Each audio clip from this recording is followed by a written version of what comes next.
In Idaho and across the nation, the estate tax exemption level expires in 2025. That's more than 4 years away. But with gridlock in Washington, experts say it could take years to get legislation through Congress. If lawmakers cannot get the legislation passed, it'll threaten the family farm forever. The Tax Cut and Jobs Act includes the estate tax exemption.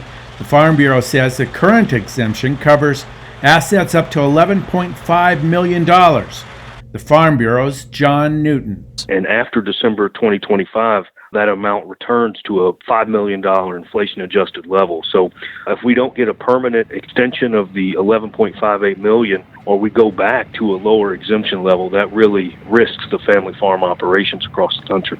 Estate taxes are a tax on the transfer of property following a death.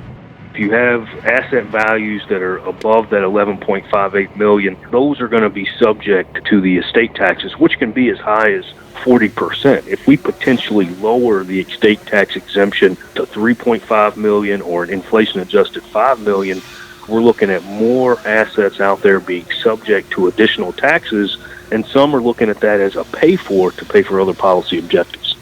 The Farm Bureau says farmers need a permanent fix to keep family farms operational.